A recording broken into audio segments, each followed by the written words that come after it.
By creating a new free trade area with no tariffs, fees, charges, quantitative restrictions or rules of origin checks, this deal protects jobs, including those that rely on integrated supply chains. It protects our security with a close relationship on defence and on tackling crime and terrorism, which will help to keep all our people safe.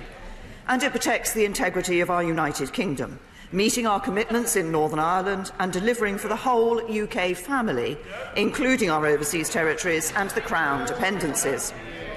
Mr. Speaker, on Gibraltar, we have worked constructively with the governments of Spain and Gibraltar, and I want to pay tribute in particular to Gibraltar's Chief Minister, Fabian Picardo, for his statesmanship in these negotiations.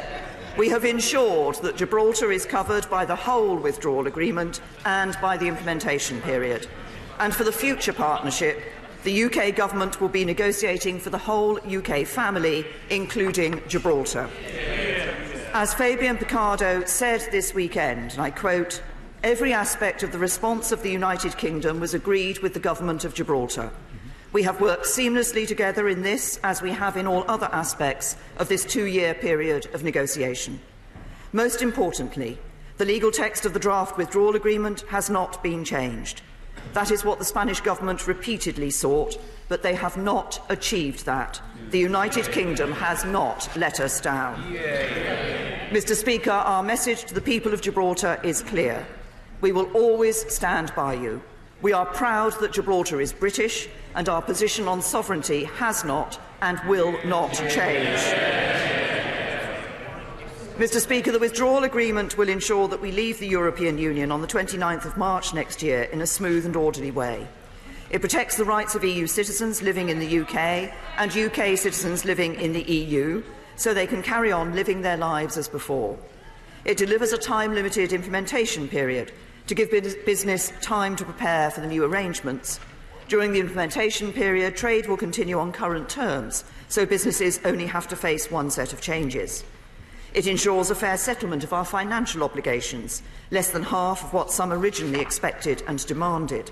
And it meets our commitment to ensure there is no hard border between Northern Ireland and Ireland, and also no customs border in the Irish Sea, in the event that the future relationship is not ready by the end of the implementation period.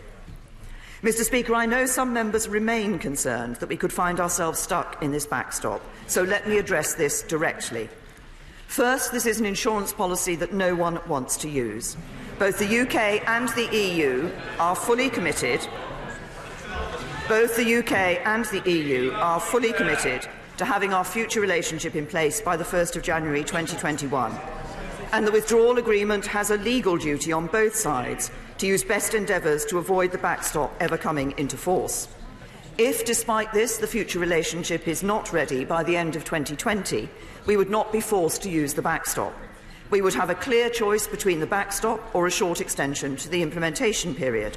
If we did choose the backstop, the legal text is clear that it should be temporary and that the Article 50 legal base cannot provide for a permanent relationship.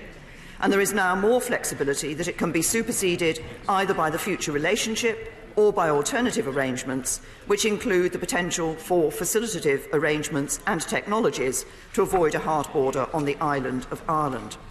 There is also a termination clause which allows the backstop to be turned off when we have fulfilled our commitments on the Northern Ireland border. And there is a unilateral right to trigger a review through the Joint Committee and the ability to seek independent arbitration if the EU does not use good faith in this process. Furthermore, as a result of the changes we have negotiated, the legal text is now also clear that once the backstop has been superseded, it shall cease to apply. So if a future Parliament decided to then move from an initially deep trade relationship to a looser one, the backstop could not return. Mr. Speaker, I do not pretend that either we or the EU are entirely happy with these arrangements, and that's how it must be. Were either party entirely happy, that party would have no incentive to move on to the future relationship.